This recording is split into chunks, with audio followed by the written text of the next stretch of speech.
Siapapun yang senang akan ketemu dengan Allah, maka Allah lebih senang ketemu dengan dia. Tapi siapapun yang benci ketika akan bertemu dengan Allah dan dia membenci kematian, maka Allah akan lebih benci untuk ketemu dengan orang yang memandang benci kematian. Makanya yang kita khawatirkan al-wahan, hubbud dunya, cintanya sama dunia itu menjadikan takut mati. Bismillahirrahmanirrahim. Assalamualaikum warahmatullahi wabarakatuh. Innal hamdalillah wassalatu wassalamu ala Rasulillah wa ala alihi wa sahbihi wa man tabi'ahum bi ihsan ila yaumil qiyamah. Bapak dan Ibu yang semoga Allah rahmati dan Allah berkahi, ikhwan dan akhwat yang semoga Allah rahmati dan Allah berkahi pula. Alhamdulillah, kita senantiasa bersyukur kepada Allah atas nikmat yang begitu besar. Kebaikan Allah tidak terhingga dalam kehidupan kita. Tentunya nikmat yang Allah berikan kepada kita terbagi menjadi dua. Ada nikmat duniawi dan ada nikmat ukhrawi. Nikmat duniawi adalah apapun yang kita peroleh dari sandang, papan dan pangan. Maka inilah yang menjadikan kita pula bersyukur atas nikmat duniawi yang kita peroleh dan kita raih dalam kehidupan. Ada pula nikmat yang disebut dengan nikmat ukhrawiyah, yaitu adalah ketika kita dimudahkan serta diberikan pertolongan atas ibadah yang kita selenggarakan, maka ini merupakan nikmat ukhrawiyah. Inilah yang kita syukuri, karena nikmat duniawi belum tentu menjadikan kita selamat pada urusan kelak di akhirat. Tetapi siapapun yang disempurnakan nikmat ukhrawiyahnya, maka dipastikan dia akan selamat dalam urusan akhiratnya ketika Allah menyempurnakan pertolongan kepadanya. Inilah yang menjadikan kita faham kenapa kata ibadah disebutkan sebelum kata meminta pertolongan. Setiap kita membaca surat Al-Fatihah, ada satu ayat yang kita ulang satu hari 17 kali minim, yaitu adalah iyyaka na'budu wa iyyaka nasta'in. Kepadamu ya Allah kita beribadah, dan kepadamu pula kita meminta pertolongan. Kenapa kata meminta pertolongan disebutkan setelah kata ibadah? Padahal salah satu makna ibadah itu meminta pertolongan. Dijelaskan oleh para ahli tafsir, karena ibadah yang kita selenggarakan, kalau bukan karena pertolongan Allah, tidak mungkin ibadah itu lahir dalam kehidupan kita. Inilah yang kita syukuri setiap waktunya dan setiap saatnya. Kita juga bersyukur pada kesempatan hal ini kita berjumpa dan bersua secara langsung. Sebelumnya tidak pernah kita bertemu secara face to face. Sedikit bahasa Inggris ya, karena di Kota Pare. Walaupun bisanya cuma face to face ya. Setelah sekian lama kita tidak pernah bertemu secara face to face ataupun online, tapi kita hari ini bertemu secara langsung. Nikmat inilah yang Allah berikan kepada kita. Walaupun ini merupakan malam yang terakhir saya berada di kota Kediri. Kota ini membuat saya jatuh cinta walaupun 2 hari baru datang ke sini. Jadi insya Allah moga-moga antum diberikan keberkahan, diberikan kebaikan sebagaimana pula kita di tempat yang lainnya. Ikhwan yang semoga Allah rahmati dan Allah berkahi, sesungguhnya pembicaraan kita dan tema yang akan kita selenggarakan pada kesempatan hari ini memang sesuai dengan pertemuan kita yang terakhir, yaitu tema penutup. Dan kita bicara tentang penutup kehidupan, yaitu adalah kematian. Karena tidak ada nasihat yang paling baik kecuali nasihat yang kita peroleh dari kematian. Maka saya akan membuka dengan sebuah penjelasan yang disampaikan oleh Abdullah At-Tusturi rahimahullahu ta'ala, yang dinukil oleh Imam Al-Qurtubi dalam kitabnya At-Tadhkirah li Ahwalil Mauta wa Umuril Akhirah. Pada kitab itu Abdullah At-Tusturi beliau itu berkata, sesungguhnya manusia yang senang dan tidak terlalu berat memandang kematian terbagi menjadi 3 kelompok. Jadi orang yang senang memandang kematian itu 3 kelompoknya. Yang pertama yaitu adalah kelompok orang kafir, yang mereka memandang kematian itu remeh dan tidak terlalu memberatkan diri memandang kematian. Makanya mereka melakukan olahraga ekstrim apapun yang membuat mereka tidak pernah takut melakukan olahraga itu, bukan karena mereka siap mati dan penuh dengan amal solih, tetapi sesungguhnya mereka tidak tahu apa yang menunggu mereka ketika mati, sampai mereka berpikir bahwasanya kematian itu ringan dan tidak perlu direpotkan dengan memikirkan beban yang berat dalam kematian. Antum lihat ya, banyak orang kafir ini kalau kita buka YouTube melakukan olahraga ekstrim yang konsekuensinya itu nyawa. Ada yang naik sepeda di puncak gunung, ada yang menjatuhkan dirinya dari puncak ketinggian dengan seutas tali, ada yang terjun pakai papan skateboard, macam-macam itu. Seakan-akan mereka tidak takut untuk mati. Bukan mereka tidak takut untuk mati, ternyata mereka tidak tahu apa yang menunggu mereka ketika mati, sampai akhirnya mereka merasa senang dan enjoy memandang kematian, padahal dia tidak tahu urusan barzah itu semacam apa dan tidak mengerti urusan akhirat itu kayak apa. Jadi kalau kita ada melihat ada orang kafir, orang dolim kok berani nantangin semua orang, itu bukan karena siap mati, tapi karena dia tidak tahu yang menunggunya kalau mati apa saja yang menjadikan mereka meremehkan perkara itu. Kelompok yang kedua, ketika memandang kematian itu senang, yaitu adalah mereka yang putus asa dengan nasib takdir yang tidak menggembirakan hatinya.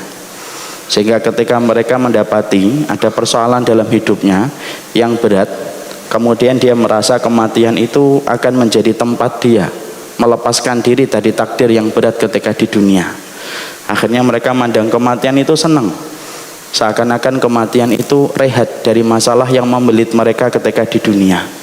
Makanya kita lihat ada orang yang putus cinta, kemudian menempuh jalan pintas, mati bunuh diri. Kemudian ada yang terlilit utang, kemudian dia mati bunuh diri. Ada yang dikejar debt collector, dia akhirnya menempuh mati bunuh diri. Kenapa dia mati bunuh diri? Apakah dia tidak tahu? Sesungguhnya dia tahu, cuma dia tertipu ketika masalahnya itu berat, imannya terlalu ringan, akhirnya tidak mampu menanggung beban yang berat ketika imannya rapuh. Akhirnya memandang kematian itu kayak fata morgana, ini obat dari rehatnya beratnya takdir yang saya hadapi. Makanya akhirnya dia mati bunuh diri, bukan karena siap menghadapi kematian, tapi karena dia merasa bahwasanya kematian itu bisa mengistirahatkan dia dari beban yang berat. Tertipu dengan fata morgana karena imannya terlalu rapuh memandang apa yang terjadi setelah kematian. Ada yang ketiga, kelompok yang ketiga itu orang yang beriman, yang mereka ketika memandang kematian itu senang pula. Ketika memandang kematian senang dia. Kenapa memandang kematian itu senang? Karena di situ dia paham kematian itu merupakan dua kebaikan. Satu, pintu untuk menuju dan bertemu dengan Allah. Dua, dia menikmati musim panen atas ibadah yang dia lakukan itu ketika mati. Makanya maaf, saya dan antum tidak akan bisa memperoleh pahala sholat kita, menikmati panennya dari setiap ibadah yang kita lakukan dalam sholat, kecuali nanti setelah mati. Kita tidak bisa menikmati bagaimana ibadah kita ketika tahajud di waktu malam kalau kita tidak mati, karena segala sesuatu ada musimnya.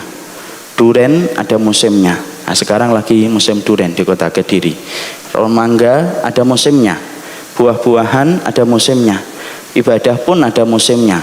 Dan musim ibadah itu kita petik panennya ketika kita meninggal dunia. Saya dan antum tidak akan pernah mampu menikmati panen Ramadan yang kita ikuti berkali-kali kalau kita tidak mati. Kita tidak mampu menikmati panennya kesabaran yang kita berikan kalau kita tidak mati. Karena kematian itu selain memperjumpakan kita dengan Allah, kematian itu merupakan satu panen dari kehidupan yang beriman ketika mereka memetik hasil manis dari ibadah yang mereka selenggarakan. Makanya orang yang beriman memandang kematian itu dengan dua sifat. Ibarat kata hatinya diselimuti dengan dua sifat, sifat khauf, sifat roja.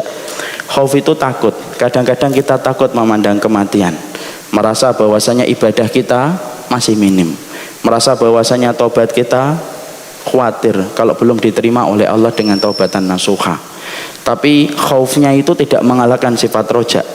Dia tetap senang memandang kematian dalam beberapa sisi, karena dia tahu kematian itu akan mempertemukan ia dengan Allah, dan kematian itu akan mempertemukan dia dengan musim panen dari setiap ibadah yang dia selenggarakan selama hidupnya. Disitulah kita paham Orang yang memandang kematian itu terbagi menjadi 3 kelompok. 1, tidak kita pikir. 2, kelompok yang kedua tidak pikiran kita. Yang ketiga, itulah yang menjadi keinginan kita, memandang kematian antara khauf, takut, dan roja, berharap supaya betul-betul tidak sampai khauf itu mengalahkan roja, roja tidak mengalahkan sifat khauf ketika memandang kematian. Makanya Rasulullah Shallallahu Alaihi Wasallam kemudian beliau bersabda, "Faman ahabba liqa Allah ahabba liqa'ahu, wa man kariha liqa Allah karihallahu liqa'ahu." Makanya Rasulullah Shallallahu Alaihi Wasallam menyampaikan kepada kita, barang siapa yang senang ketemu dengan Allah, maka Allah jauh lebih senang ketemu dengan hamba itu.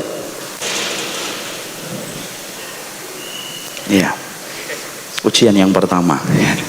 Maka kemudian sesungguhnya Rasulullah bersabda, barang siapa yang kemudian senang ketemu dengan Allah, maka Allah itu jauh lebih senang ketemu dengan dia. Tapi barang siapa yang benci ketemu dengan Allah, maka sesungguhnya Allah pun lebih murka dan lebih benci bertemu dengannya, sebagaimana dia benci bertemu dengan Allah. Di situ kita menjumpai ternyata orang yang senang ketemu dengan Allah, dia menabung harapan dan menabung sebuah keinginan. Allah akan senang ketemu dengan dia, sebagaimana Allah itu mendapati hamba itu senang ketemu dengan Allah. Inilah yang menjadikan kita ingin memiliki sifat bagaimana kita senang ketemu dengan Allah, karena menanamkan sebuah kondisi hati yang bisa menjadikan kita senang memandang kematian itu tidak gampang dan tidak mudah. Karena dunia membuat kita cenderung senang kepada dunia dan pernik-perniknya. Syaitan selalu menarik kita supaya kita senang dengan apa yang kita peroleh dalam urusan dunia. Makanya senang pada kematian itu harus dilatih dengan sebuah latihan dan terapi ilmu, sampai betul-betul kita senang bertemu dengan Allah, supaya Allah pun senang bertemu dengan kita. Dan itulah harapan kita. Antum bisa bayangkan, antum ketika senang ketemu dengan Khalik, Khalik itu lebih senang ketemu dengan kita. Dan apakah ada keberuntungan yang lebih besar daripada keberuntungan seorang makhluk ketika dia pulang ke sisi Allah? Allah lebih senang ketemu dengan dia daripada dia senang ketemu dengan Allah. Saking besarnya keberuntungan yang semacam ini. Saya akan sampaikan satu riwayat untuk menggambarkan bahwasanya Allah itu senang ketemu hambanya ketika hamba itu senang ketemu dengan Allah. Ada seorang sahabat, dalam satu riwayat Abu Dawud, ada seorang sahabat itu bernama Abdullah bin Haram. Abdullah bin Haram ini merupakan bapak dari Jabir bin Abdullah. Jabir bin Abdullah ini merupakan satu sahabat di antara 7 sahabat yang banyak meriwayatkan hadis dari Rasulullah. Ada Jabir, ada Ibnu Umar, Ibnu Abbas, Sa'id al-Khudri, Nu'man bin Bashir, ada Aisyah radhiyallahu anha. Maka itu merupakan nama-nama sahabat yang paling banyak meriwayatkan hadis dari Nabi. Salah satu di antara 7 orang yang paling banyak meriwayatkan hadis dari Nabi itu adalah Jabir bin Abdullah. Jabir bin Abdullah ini punya bapak namanya Abdullah bin Haram. Maka Abdullah bin Haram itu sepuh dan tua, tetapi Abdullah bin Haram itu senang dengan jihad, menegakkan kalimat Allah. Walaupun beliau sudah tua dan sepuh, yang secara hukum pandangan syariah beliau itu sudah kena mendapatkan dispensasi hukum untuk tidak berjihad karena kondisi tua dan sepuhnya. Tapi beliau selalu meminta kepada Rasul supaya diberikan izin untuk ketemu, supaya diberikan izin untuk berjihad. Karena beliau tahu salah satu di antara puncak amalan Islam itu adalah berjihad. Nabi mengizinkan, karena memang tidak bisa dibendung keinginan sahabat ini untuk selalu membantu Nabi menegakkan kalimat Allah. Sampai akhirnya dalam satu peperangan, Abdullah bin Haram ini akhirnya gugur dan meninggal dunia. Maka ketika dia meninggal dunia, kita harus paham, orang musyrik itu kalau mendapati muslim mati, dimutilasi. Karena orang musyrik itu bencinya sama Islam itu luar biasa. Makanya apa yang dilakukan di Rohingya itu bagian dari representasi orang musyrik kalau sudah membunuhi kaum muslimin. Semacam itu gaya mereka dari dulu. Makanya Hamzah ketika meninggal dunia disobek perutnya, dicari jantungnya. Semacam itu. Asim bin Sabit ketika meninggal dunia kemudian diancam akan dikerok kepalanya untuk dijadikan tempat minum khamr. Itulah orang musyrik dari dulu. Maka kemudian Abdullah bin Haram itu ketika beliau meninggal dunia secara fisik mengenaskan. Kalau kita membaca dalam keterangan kitab sirah, kita akan menjumpai Abdullah bin Haram itu sampai kupingnya hilang, hidungnya rusak parah. Maka Jabir bin Abdullah yang melihat bapaknya gugur dengan kondisi yang semacam itu, fitrahnya manusia, tetap sedih.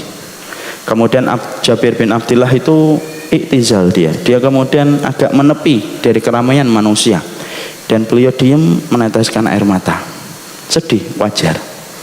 Maka kemudian Nabi memanggil Jabir bin Abdullah, sini, ta'al, sini wahai Jabir. Kemudian beliau mendekati Rasulullah Shallallahu Alaihi Wasallam. Kemudian Nabi bersabda kepadanya, ala ukhbiruka ma qalallahu li abika. Kamu pengen tahu enggak apa yang Allah sedang bicarakan kepada ayahmu ketika ayahmu sudah meninggal dunia, ruhnya sampai ke langit. Dan kamu pengen tahu enggak apa yang sedang dibicarakan oleh Allah? Kemudian Jabir bin Abdullah berkata, bala ya Rasulullah, saya pengen tahu ya Nabi, perkara apa yang sedang dibicarakan Allah kepada ayahku. Maka kemudian Nabi menjawab, ma kallamallahu ahadan illa mi wara'i hijabin wa kallama abaka kifahan.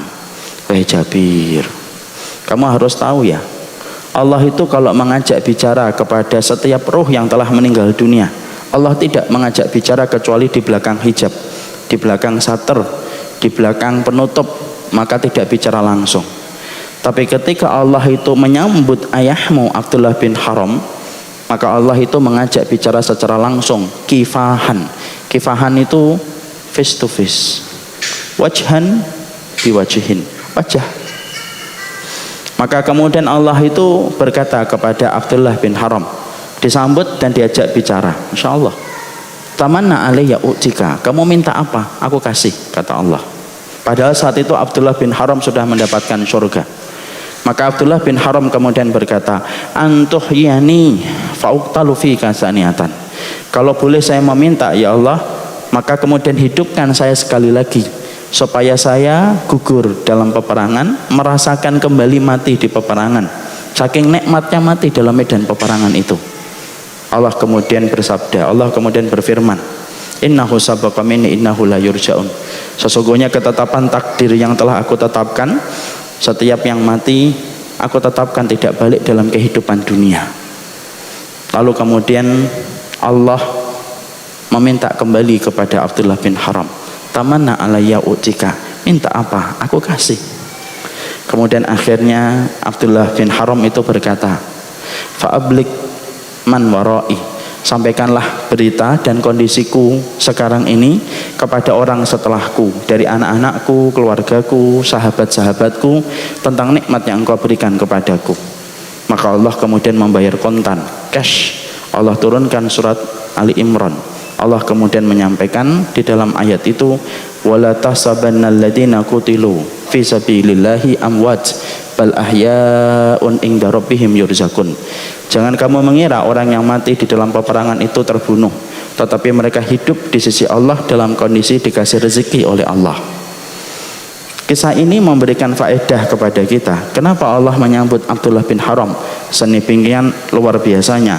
Sa'ad bin Mu'ad ketika meninggal dalam perang Khaybar, Aras sampai berguncang ketika menyambut Sa'ad bin Mu'ad, seorang sahabat masuk Islam umur 30, kemudian meninggal umur 38, hanya 8 tahun menikmati iman, tapi ketika meninggal dunia itu mengguncangkan arasnya Allah. Kenapa Abdullah bin Haram disambut oleh Allah langsung, kifahan, wajah dengan wajah disambut langsung oleh Allah, diminta apa saja permintaannya dan akan dikabulkan oleh Allah?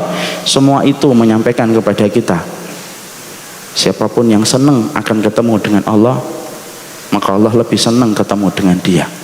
Tapi siapapun yang benci ketika akan bertemu dengan Allah dan dia membenci kematian, maka Allah akan lebih benci untuk ketemu dengan orang yang memandang benci kematian. Makanya yang kita khawatirkan al-wahan, hubbud dunya, cintanya sama dunia itu menjadikan takut mati. Orang mukmin memandang kematian bukan benci. Orang mukmin memandang kematian antara khauf dengan roja, antara takut dengan harapan.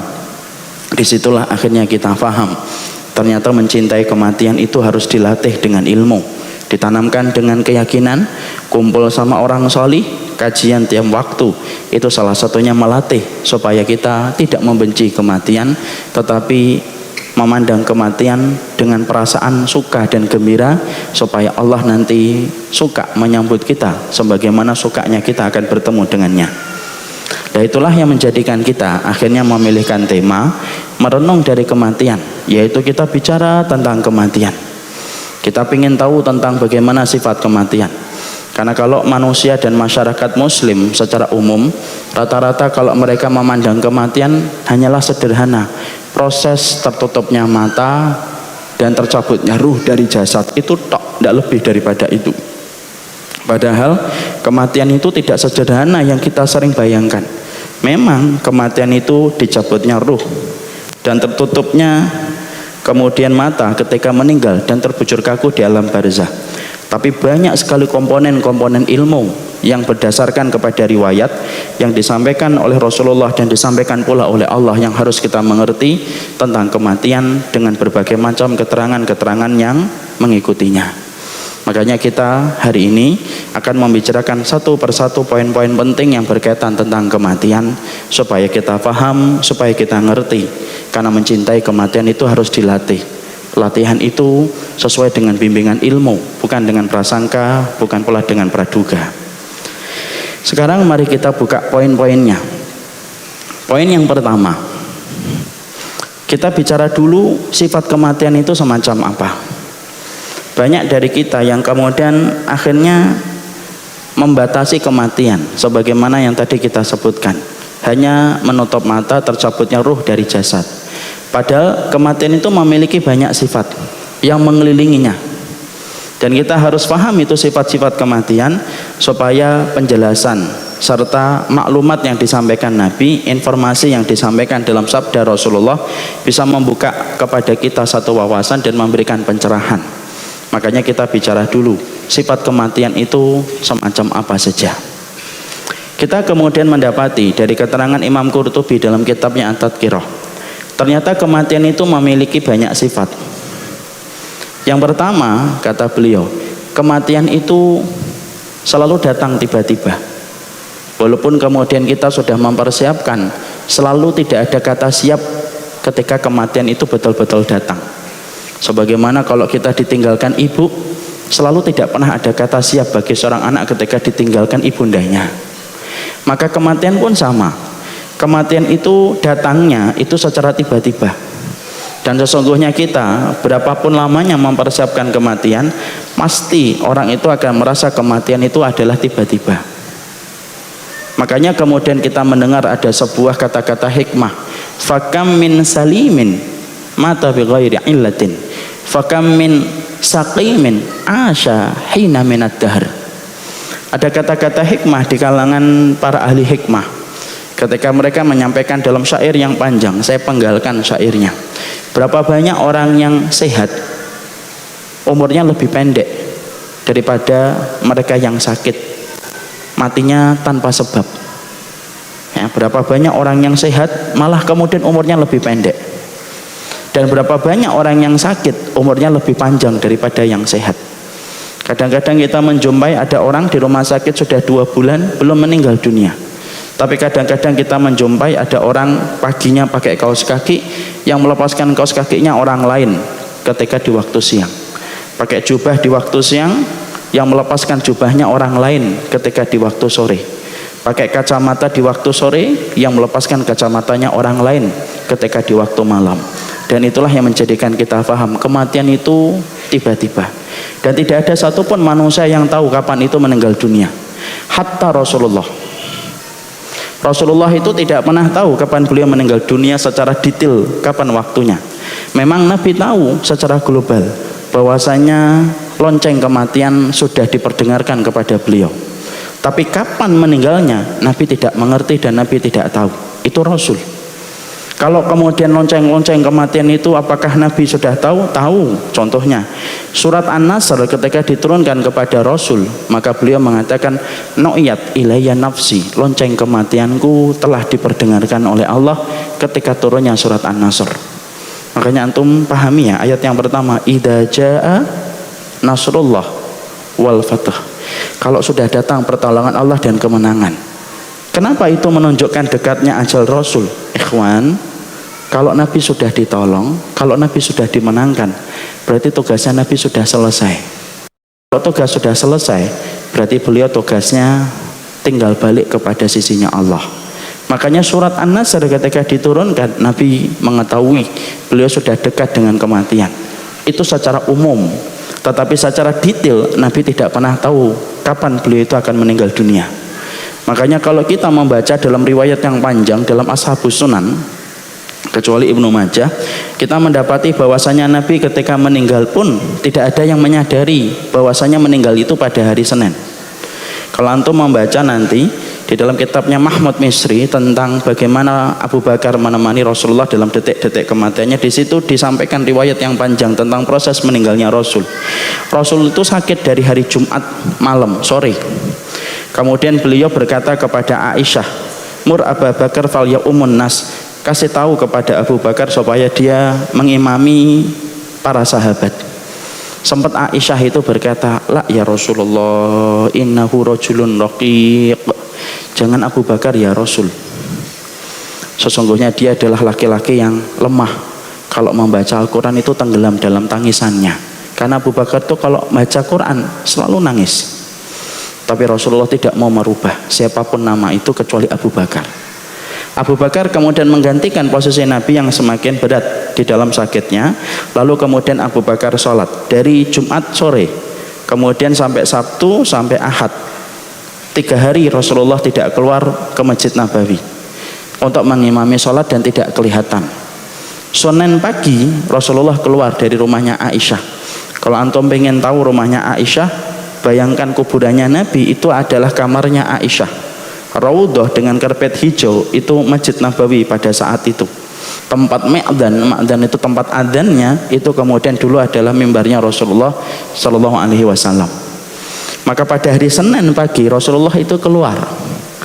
Kemudian para sahabat senang betul karena mereka kangen kepada Nabi setelah beberapa hari tidak ketemu dan tidak berjumpa dengan Rasul. Jangan tanya, Rasul itu pribadi yang ngangenin. Pohon kurma saja ketika tidak dijadikan sandaran Nabi aja nangis, apalagi manusia. Masya Allah, pohon kurma nangis, ikhwan. Ketika tidak dijadikan sandaran oleh Rasulullah itu nangis, Masya Allah. Dan Nabi memeluknya, baru hilang tangisan itu, Masya Allah. Alhamdulillah ya, pohon kurma itu nangisnya pada zaman Rasul. Kalau nangisnya zaman sekarang, oh jadi tempat keramat itu ya. Maka kemudian Nabi memeluknya, lalu kemudian hilang tangisannya. Para sahabat ketika tahu bahwasanya ketika saat itu Rasulullah keluar, maka para sahabat itu hampir membatalkan sholatnya. Nabi kemudian memberikan isyarat supaya mereka tetap sholat itu. Kemudian Abu Bakar dalam satu riwayat sempat mundur, kemudian ditahan oleh Rasulullah dan kemudian Rasulullah sholat di belakang Abu Bakar. Sampai kemudian selesai sholat, kemudian semua para sahabat senang menyambut Rasul. Kemudian Abu Bakar juga senang melihat Rasulullah sudah mulai sembuh. Karena Rasulullah itu justru meninggalnya ketika kondisinya agak membaik, merasa agak membaik. Sabtu dan Ahad beliau berat dan tidak keluar dari rumah, tapi hari Senin itu justru merasa baik. Makanya kadang-kadang kita jumpai kan ada orang yang siklusnya ketika meninggal kayak gitu. Masuk ke ICU tidak meninggal, sudah membaik keluar ICU 1-2 hari meninggal dunia. Kayak lampu itu kalau mau mati apa yang terjadi? Terang, lebih terang dia, tapi setelah itu mati. Rasulullah SAW saat itu membaik, sampai kemudian kita menjumpai Abu Bakar ketika melihat Rasulullah sudah membaik, maka beliau meminta izin untuk ketemu dengan salah satu istrinya di pinggir kota Madinah. Karena istrinya Abu Bakar 4, ada salah satu istri yang ditempatkan beliau di pinggir kota Madinah. Dan selama 2 hari beliau tidak menjenguk istri itu karena tugas yang diberikan Nabi untuk menjadi imam sholat. Makanya kalau antum tanya, kenapa Abu Bakar ketika meninggalnya Nabi itu datangnya setelah para sahabat ramai? Kan rumahnya dekat dengan Rasul. Nah, ini jawabannya. Saat itu Abu Bakar meminta izin, ya Rasulullah, saya harus datang ke ini. Ketika melihat Rasulullah sudah mulai sehat, dan Abu Bakar itu merasa bahwasanya duhur Senin Rasulullah itu akan ngimamin sholat. Makanya kemudian saat itu Masya Allah kondisinya semacam itu. Rasulullah pun tidak tahu bahwasanya hari itu memang ditakdirkan beliau untuk meninggal dunia. Beliau masuk ke rumah, kemudian tiduran di atas pangkuan Aisyah, semakin berat. Pada saat itulah sakratul maut kemudian sudah mulai datang. Semakin berat sampai kemudian dia sempat melihat Abdurrahman itu bersiwak. Kemudian Rasulullah ngeliatin siwak itu. Kemudian Aisyah itu paham suaminya melihat siwak itu karena pingin siwak. Ya Rasulullah, engkau pingin siwak itu ya Rasulullah. Sembari Rasulullah itu matanya ngelihat Abdurrahman gitu. Lalu kemudian Rasulullah diambilkan siwak oleh Aisyah, kemudian dipegang tangannya, disiwakkan kepada Rasulullah. Keadaan semakin berat. Rasulullah meminta tembikar tanah yang di dalamnya ada air. Kemudian Rasulullah masukkan tangannya, beliau usap wajahnya berkali-kali. Sembari kemudian beliau mengatakan, Allahumma inna lil mauti lasakaratun. Ya Allah, ternyata setiap kematian itu memiliki satu perihal yang bernama sakaratnya. Makanya di atas pangkuan itu sampai akhirnya Rasulullah itu meninggal dunia. Di situ ikhwan kita menjumpai Nabi pun tidak tahu kapan orang itu kapan beliau itu akan meninggal dunia secara detailnya. Nabi tahu bahwasanya secara umum beliau dekat dengan kematian, tapi detailnya kapan meninggal itu tidak ada. Makanya kalau ada orang yang mengada-ngada, menepuk dada dan berkata saya tahu kapan matinya saya, jam berapa dan detik kapan, pastikan omongannya dusta. Kalau kata orang Jawa, dobol kayak orang semacam itu. Karena tidak ada orang yang tahu gitu semacam itu. Makanya kemudian Rasulullah itu tidak ngerti. Dan akhirnya kemudian betul-betul Rasulullah itu meninggal pada hari Senin. Yaitu kemudian menjelang zuhur. Makanya kemudian Abu Bakar datang, lalu kemudian mendapati betul-betul Rasulullah itu meninggal dunia. Ketika dibuka kain yang menutupi wajah Nabi, dicium itu kemudian keningnya Rasulullah, sembali beliau berkata, ya Allah ya Rasul, engkau ini meneduhkan hidup dan matimu, dan tidak mungkin Allah mematikan engkau dua kali ya Rasulullah. Disitulah baru Umar bin Khattab tahu kesalahan yang dia lakukan ketika dia menyangka Nabi akan dihidupkan kembali. Disitulah kita paham poin yang pertama, tidak ada yang tahu Pak kematian itu. Makanya dari poin ini penting untuk kita ketahui, jangan suka mengkait-kaitkan omongan orang sebelum mati dengan kejadian ketika meninggal dunia. Itu termasuk yang tidak benar.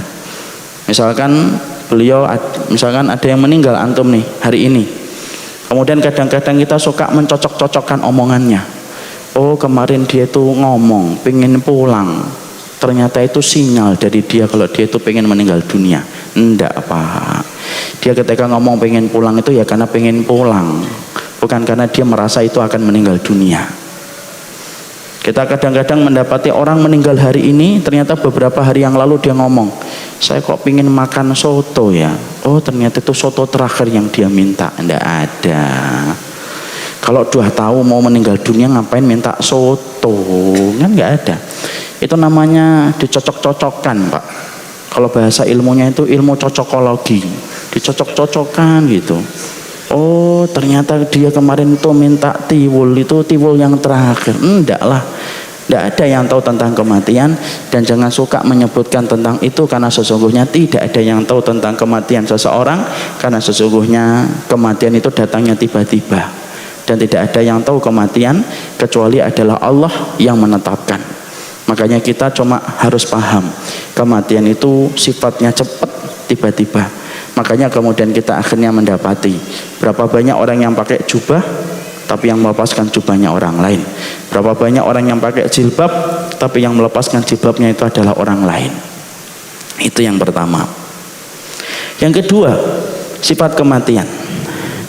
Yang kedua, sifat kematian itu memiliki sebab 99 ancaman kematian yang mengiringi kehidupan manusia.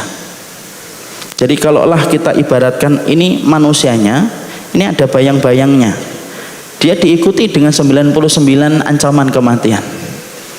Fima makna anin Nabi sallallahu alaihi wasallam, Rasulullah mengatakan kullu ibnu Adam wa ala janbihi tis'atun wa tis'una al-manaya. Fa in akhta'athul manaya asabahul haram.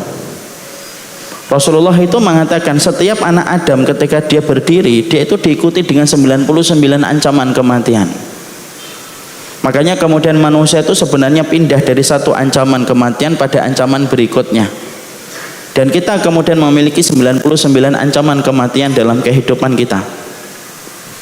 Kalaupun kemudian kita mampu melewati 99 ancaman kematian, ketika umur kita sudah menyentuh batas maksimal yang disampaikan Rasul, yaitu 60 sampai 70, maka dia tidak akan mampu melawan sebab yang ke-100.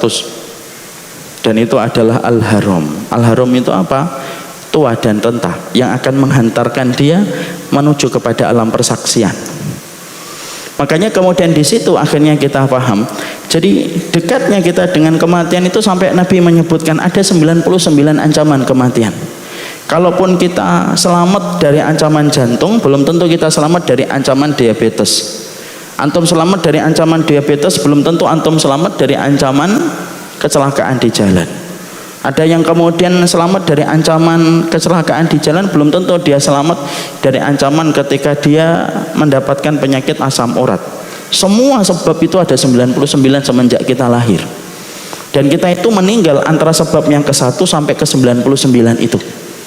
Makanya maaf ya kalau ada seorang ibu lahir anaknya meninggal dunia, itu pada sebab yang ke-1 langsung meninggal dunia. Mungkin anak itu terlilit dengan tali pusar ibunya, kemudian nyekek, kemudian lahirnya sampai kehilangan nafas, baru lahir sudah tidak menangis. Maka sesungguhnya dia meninggal pada sebab yang pertama.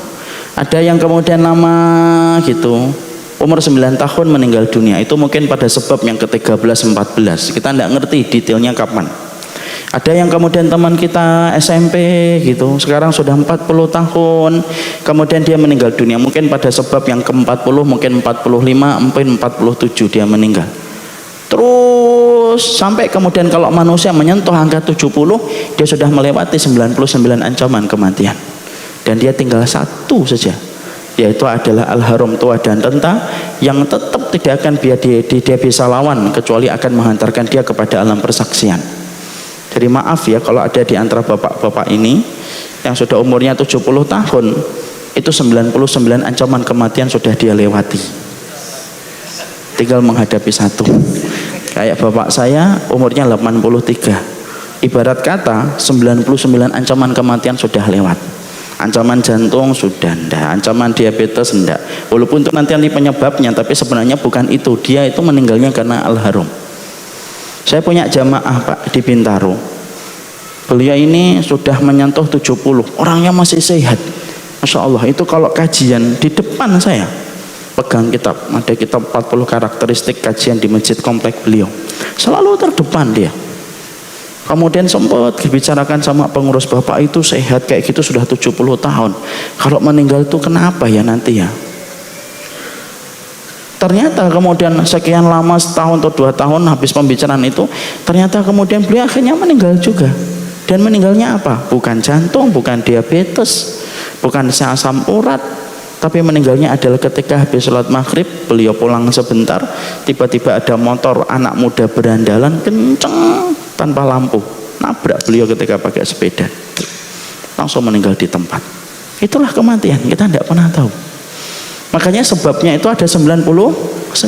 Antum misalkan datang ke dokter didiagnosa jantung sehat Pak, diabetes normal, asam urat normal, jangan kemudian kita merasa bebas dari kematian. Tidak ada, kita tinggal nanti pindah dari ancaman itu ke ancaman berikutnya.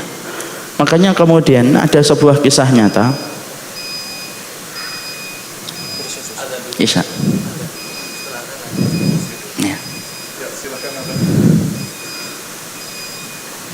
kelihatannya baru 5 menit ya.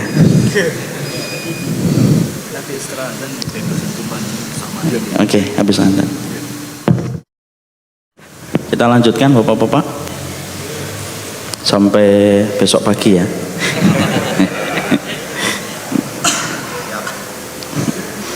Yang jawab siap 1 orang. Kita lanjutkan sebentar, insyaallah sampai 7:30, walaupun memang materinya cukup panjang. Yang kedua, itulah yang kita dapatkan. Makanya poin yang kedua, sifat yang kedua, poin yang pertama, di situ saya pernah mendapati satu berita nyata. Jadi berita yang kemudian saya baca di salah satu portal berita. Mungkin antum pernah ingat, memori antum tentunya tidak lupa kejadian kecelakaan pesawat Sukhoi yang menabrak Gunung Putri di daerah Bogor. Tahukah kita bahwasanya pesawat itu sebenarnya direncanakan untuk melakukan uji coba terbang beberapa kali dalam hari itu. Ternyata naas pada penerbangan yang pertama mengalami kecelakaan. Maka kemudian di situ ternyata banyak penumpang yang asalnya sudah direncanakan untuk menaiki pesawat itu pada penerbangan uji coba yang pertama, di shift yang pertama.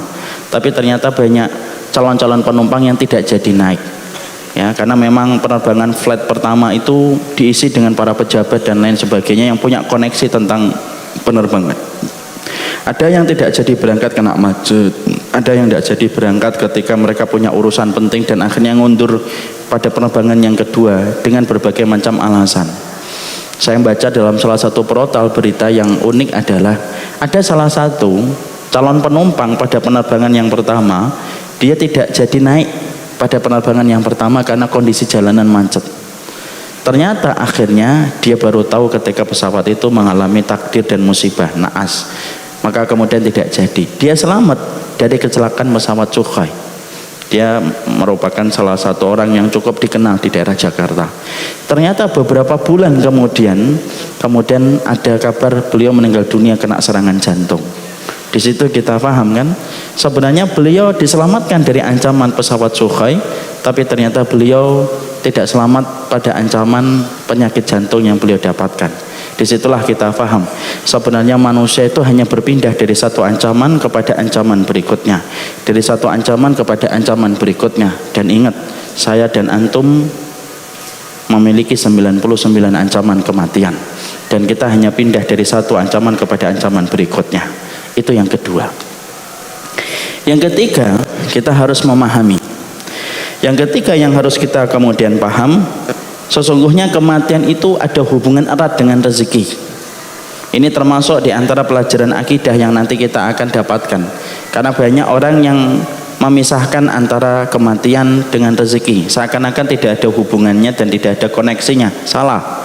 Sesungguhnya kematian itu punya koneksi yang kuat dengan rezeki, sebagaimana rezeki itu punya koneksi yang kuat dengan kematian. Makanya Nabi pernah menyebutkan tentang sifat rezeki, bahwasanya Nabi berkata, rezeki itu akan datang kepada dirimu sebagaimana kematian itu akan datang kepada dirimu. Apa yang kita pahami dari sifat yang ketiga, kematian? Saya dan antum tidak akan pernah dimatikan oleh Allah dan diwafatkan sampai kemudian rezeki kita disempurnakan oleh Allah.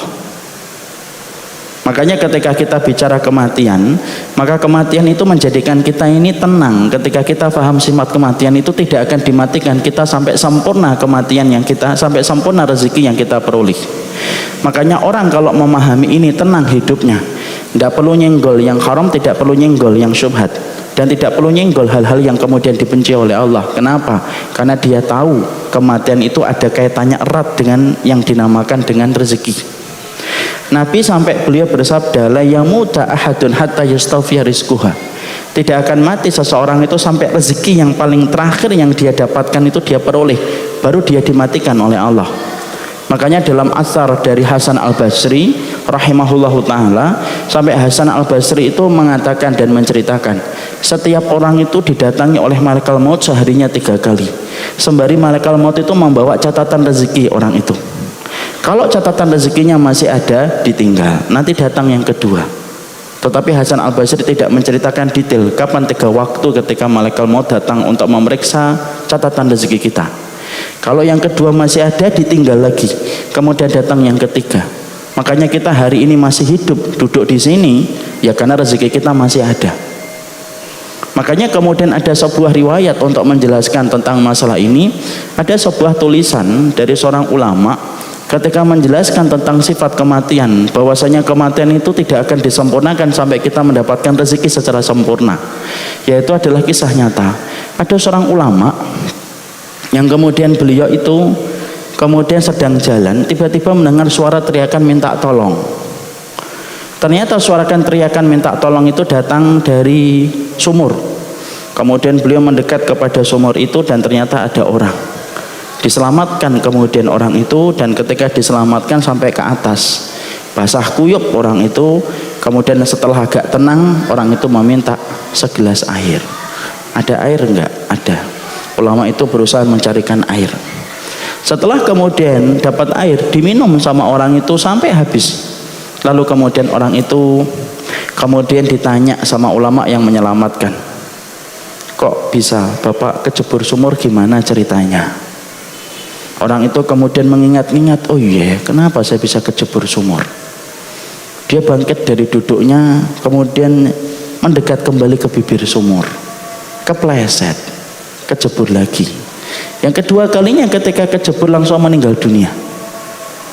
Dan ketika meninggal dunia, maka kemudian akhirnya ditarik ke atas dan akhirnya kemudian dikuburkan. Sang ulama itu menyampaikan dalam salah satu kitabnya, beliau mengatakan, ternyata Allah itu ngirimkan saya kemudian sampai jalan mendekati bibir sumur itu karena Allah pingin supaya saya menyempurnakan rezeki kepadanya yang terakhir.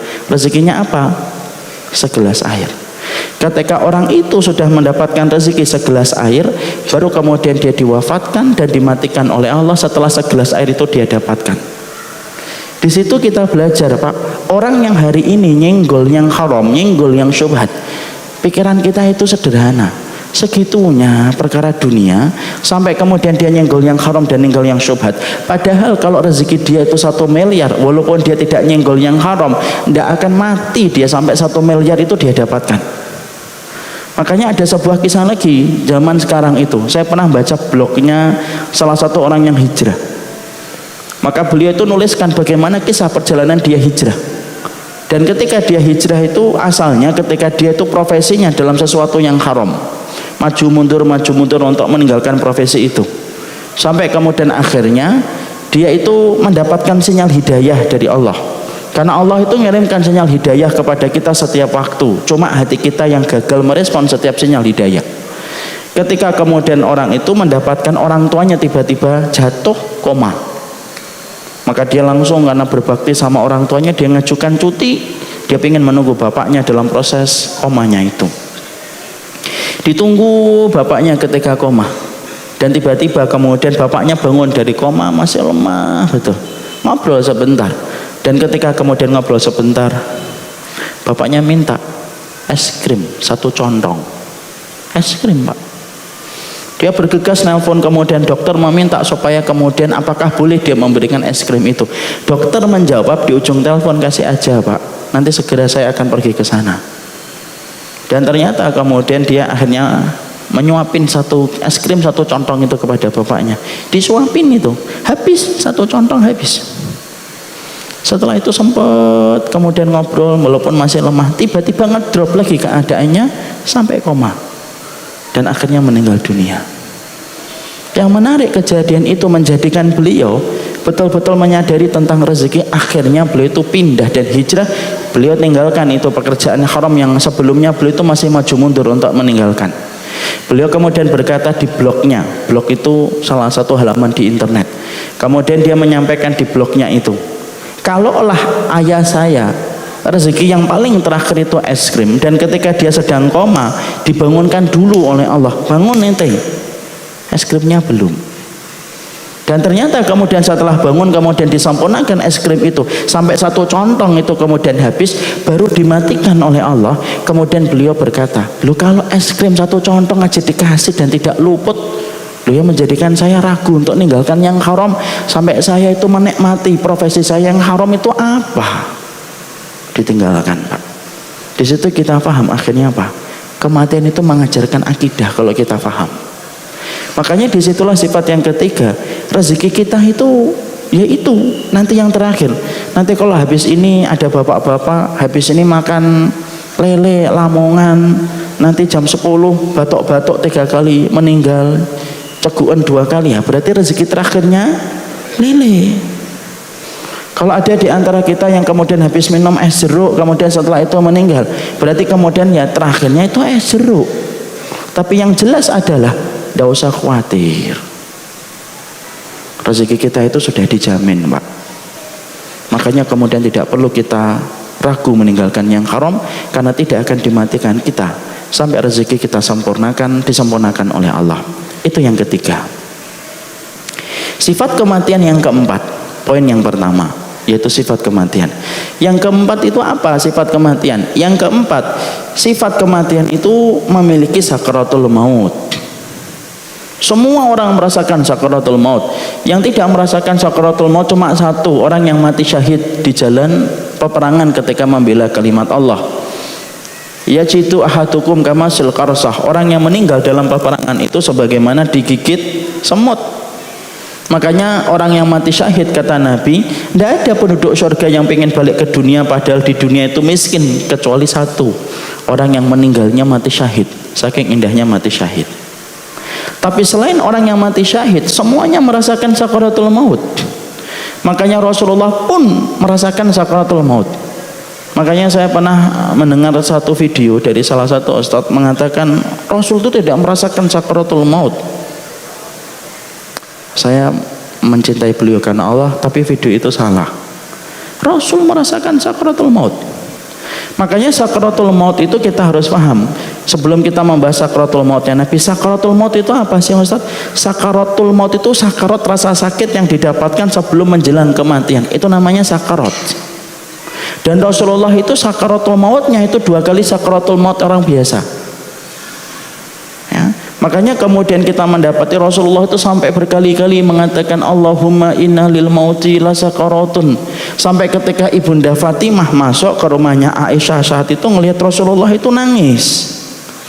Rasulullah memberikan isyarat supaya Ibunda Fatimah itu mendekatkan kupingnya ke mulutnya Rasul. Kemudian tambah nangis Ibunda Fatimah.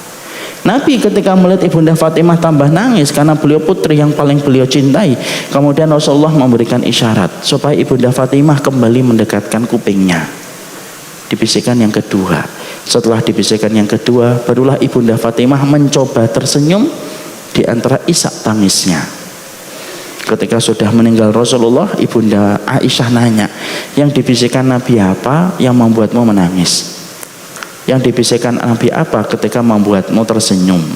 Kemudian Ibunda Fatimah menjawab, Rasulullah itu berbisik pada bisikan yang pertama, la karba ala abiki ba'da hadzal yaum. Sudah, jangan nangis, jangan sedih wahai Fatimah. Tidak ada lagi kesulitan yang dirasakan oleh ayahmu setelah hari ini. Di situ saya paham, berarti Rasulullah kemungkinan hari itu meninggal dunia. Yang dibisikkan yang kedua, Rasulullah mengatakan innaki min ahli aqrabu minni luhuqan. Kamu adalah keluargaku yang paling cepat nyusul aku nanti. Dan ternyata betul. Siapa putrinya Rasulullah yang paling cepat nyusul Rasulullah? Ibunda Fatimah. Tapi Rasulullah merasakan sakaratul maut, merasakan. Makanya kemudian Nabi itu sakitnya 2 kali, sakitnya apa ya? Makanya sakaratul mautnya 2 kali, sakaratul mautnya orang biasa. Imam Qurtubi menjelaskan kenapa Nabi sakaratul mautnya itu 2 kali orang biasa. 1, supaya memberikan pelajaran bagi umatnya. Kalau Nabi yang paling aku cintai aja sakaratul maut, apalagi antum yang bukan Nabi, bukan Rasul. Yang kedua, kenapa Nabi sakaratul mautnya itu 2 kali orang biasa? Karena Nabi mendapatkan balasan puncak tertinggi ketika di surga. Makanya surga tidak pernah dibuka kecuali yang mengetoknya pertama kali adalah Rasulullah. Makanya sakaratul maut itu ada, Pak. Dan sakitnya itu berat. Makanya orang yang sakaratul maut itu kenapa kok nggak bisa teriak-teriak gitu? Sakitnya berlapis-lapis. Makanya akhirnya diem dia. Paling-paling apa? Antum lihat kalau sakaratul maut itu, kalau diem gini biasanya air mata di sini. Kenapa ndak ngomong ya Ustadz? Loh, kalau ngomong masih bisa ngomong, itu logikanya masih belum kalah dengan rasa sakitnya. Makanya bisa ngomong, aduh, sakitnya itu belum mengalahkan logika berpikir. Antum ketika ada yang batu ginjal atau tiba-tiba sakit, kok masih bisa aduh, itu karena sakitnya masih bisa di logika, nggak mengalahkan logika orang. Tapi sakaratul maut sakitnya itu berlapis-lapis, sudah mematikan logika sampai mengatakan aduh, itu nggak bisa. Pernah nggak antum dapat yang orang sakaratul maut? Aduh, nggak ada, diem mereka itu. Dan kalau diajak ngomong biasanya bu, itu nangis di sini. Sakitnya luar biasa. Makanya tidak ada itu sakratul maut itu kayak kemudian di sinetron gitu, di atas pangkuan istrinya, istriku nanti jaga anak-anak ya, jaga rumah, jadilah istri yang solihah. Mati enak banget kalau ngomong kayak gitu. Tidak ada yang kayak gitu. Makanya kemudian sakratul maut itu berat. Makanya dinamakan sakarat. Makanya sampai kemudian kita mendapati Ibunda Aisyah itu berkata, "Ma kuntu akhbit." Saya itu gibtah dulu. Gibtah itu iri. Kalau saya melihat ada orang kok matinya kelihatannya gampang ya, kok kelihatannya tek mati, saya iri dan ingin dimatikan kayak gitu. Tapi setelah aku melihat bagaimana Rasulullah itu meninggal di atas pangkuanku, aku tidak pernah lagi gibtah kepada orang yang mati tampaknya mudah. Kenapa? Karena aku tahu bagaimana beratnya kematian yang sejatinya. Setelah melihat Rasulullah itu meninggal di atas pangkuanku. Makanya Masya Allah sakratul maut itu berat betul. Sakrat itu belum, nanti intinya sakratul maut itu menuju kepada naza. Naza itu apa? Cabutnya ruh. Dikan jadaba. Kalau jadaba itu gini namanya jadaba, ini narik biasa. Kalau naza dari kata naza'a, ini kayak gini nih, ini namanya naza'a. Makanya tarik. Dan kita tentunya paham ya. Pernah bayangin nggak kalau kita sedang dengar cerita tentang kisah orang kalau disiksa di rumah, di penjara, kukunya dicabut dengan kemudian dengan tang. Bayangin aja ngilu, itu baru kuku. Dan kita bisa bayangkan kalau kemudian orang meninggal dunia kemudian di atas dicabut gitu, padahal itu kemudian ruh. Wong jempol kaki kita ada rambutnya aja dicabut kita demam kok.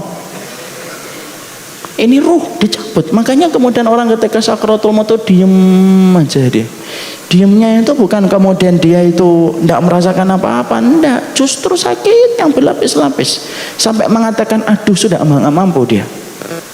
Makanya lihat orang sakratul maut itu diem, kadang-kadang ngelihat ke atas. Kenapa yang ngelihat ke atas Ustaz? Karena kemudian dia didatangin. Kalau dia orang yang beriman, yang mendatanginya itu malaikat. Makanya Rasulullah itu mengatakan dalam hadis riwayat Bara' bin Azib, "Istaidu min adabil qabr." Pelindung dari adab kubur. 3 kali Nabi mengulang-ulang sembari mukulkan tongkatnya itu 3 kali.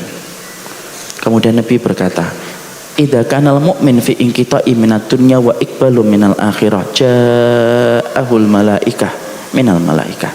Ma'ahum kafanun min akfanil jannah wa hanutun min hanutul miski."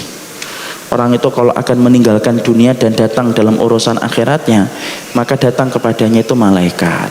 Kalau dia orang yang beriman, malaikatnya membawa pakaian putih, membawa kain kafan, membawa minyak wangi.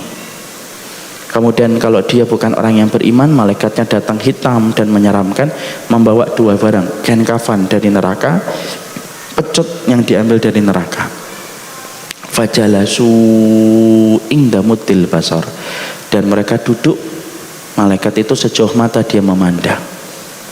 Makanya yang turun 1 malaikal maut, penyebutannya itu malaikal maut. Kemudian duduk di atas kepala, Pak.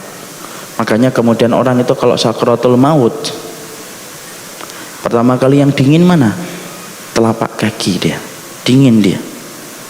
Makanya kalau Bapak ngelihat orang meninggal dunia itu, kakinya langsung pertama kali kaku muter dia, gerak dikit dia, langsung kaku dia ke atas, di atas. Kenapa? Dari sini dia nyebutnya.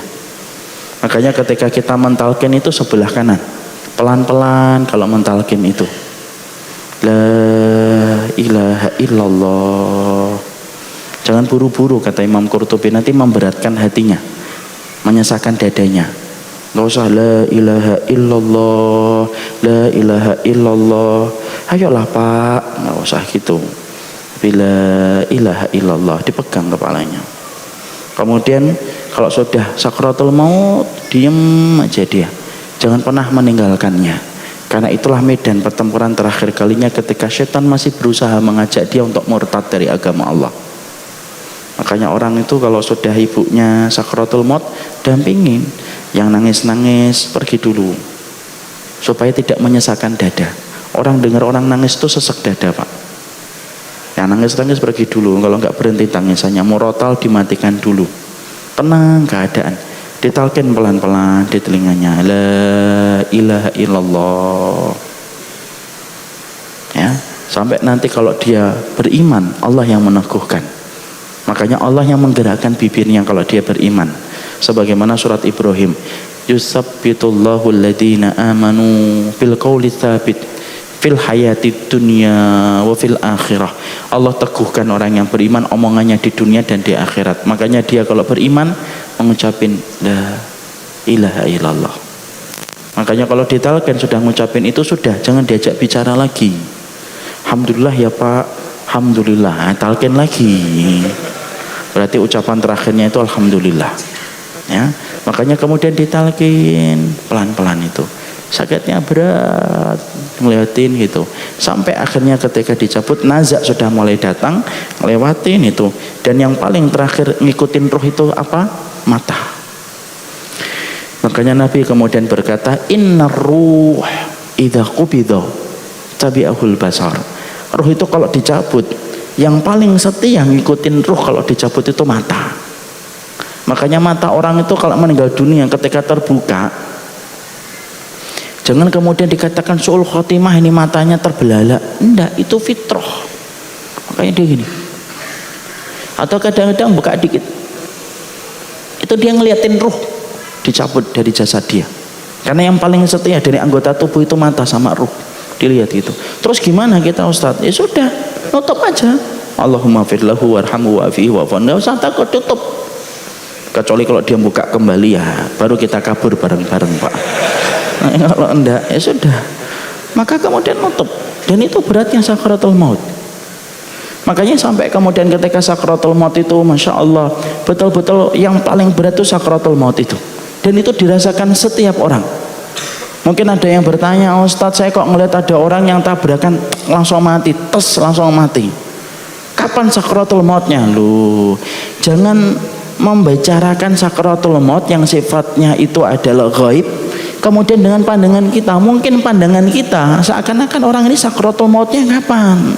Ada orang kan kadang-kadang ceguan, lewat dia habis ceguan. Maka kemudian kita sering bertanya, loh sakaratul mautnya kapan? Antum dah tahu. Tapi pasti sakaratul maut pasti. Saya ambilkan contoh yang gampang. Kita Pak, kalau kemudian tidur kadang-kadang ketindih. Tahu ketindih ya? Ketindih itu kita ini sesek nggak dadanya ketindih? Sesek dadanya. Kemudian kita ketindih, tidur atau tidak tidur ketindih itu? Ketindih pasti tidur. Kalau ketindih tidak tidur namanya ketindihan barang. Kalau ketindih itu ketika tidur. Kemudian perhatikan orang di sampingnya, istrinya contohnya, itu melihat suaminya ketika ketindih, itu melihatnya kayak orang tidur biasa atau tidak? Kayak orang tidur biasa, tidak tahu kalau suaminya ketindih gitu, suaminya gini-gini gitu. Sampai kemudian itu baru kita bangun. Ya kan gitu kan? Masya Allah. Istri yang di sampingnya merasa apa? Suami saya baik-baik aja kok tidurnya. Itu ketindih saja. Banyak orang yang di sekitar kita, anak kita di kanan, suami istri kita di kiri, anak kita yang ketiga di kaki. Itu tidak tahu kalau kita ketindih. Itu baru ketindih Pak. Gambaran sakaratul maut itu kayak gitu. Mata kita ini sering nipu, merasa bahwasanya loh orang ini kok sakaratul mautnya kapan? Antum tidak ngerti. Sebagaimana orang tidak ngerti ketika saudaranya sedang ketindih. Makanya gambaran sakaratul maut itu pasti dirasakan itu. Dan yang paling berat nazaknya itu yang paling berat.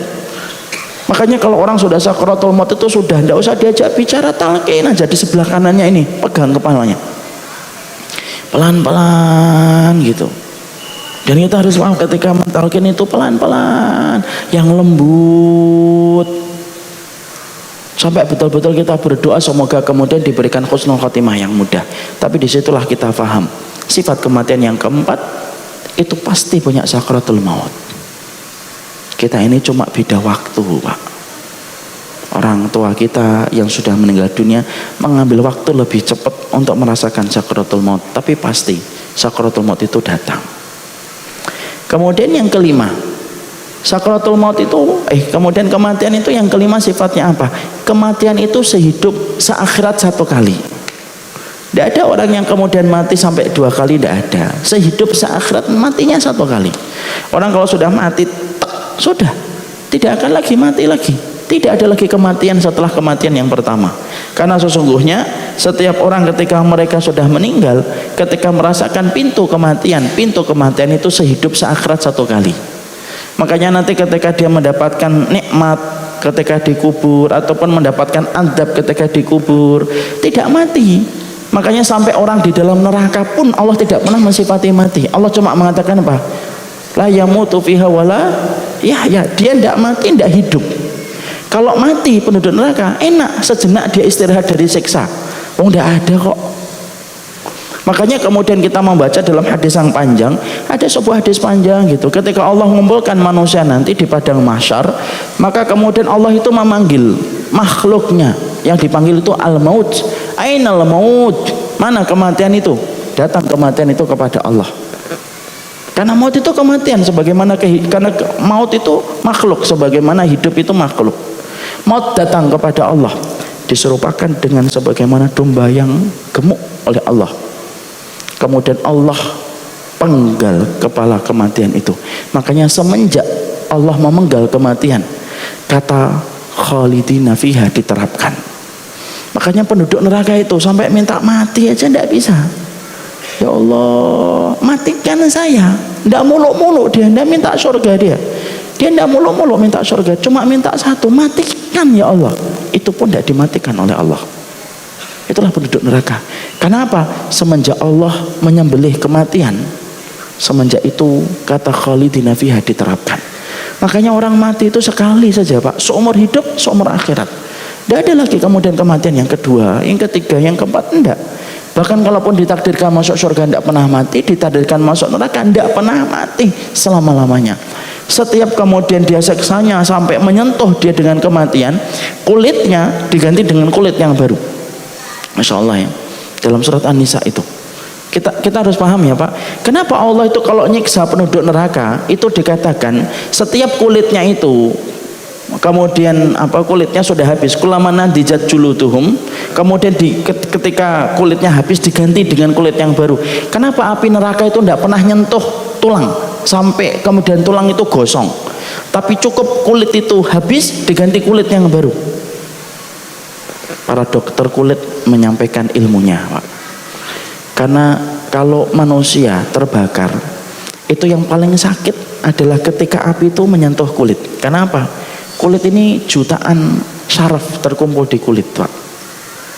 Kalau sudah habis tinggal tulang, sakitnya sudah tidak terlalu berat, sakitnya tidak terlalu perih. Allah tidak pernah membiarkan api neraka untuk membakar tulang. Kalau kita melihat dalam surat An-Nisa tadi yang saya bacakan, setiap kulit habis badal julu dan ghairah haliyadukul adab, diganti dengan kulit yang baru supaya dia merasakan adab yang pedih. Makanya tidak pernah mati. Kenapa? Ketika mau mati kulitnya baru lagi, bakar lagi, kulit mau ini ganti kulit yang baru. Makanya kehidupan itu hanya memiliki satu kematian, sehidup seakhirat satu kali mati, dan itu memiliki sakaratul maut, dan ada proses nazaknya, dan itulah yang kita jumpai. Kemudian yang berikutnya yang ke-6, sifat kematian itu akan memindahkan kita ke alam barzakh. Karena sesungguhnya dia pintu memindahkan kita ke alam barzakh itu dengan kematian. Kenapa disebut dengan barzakh?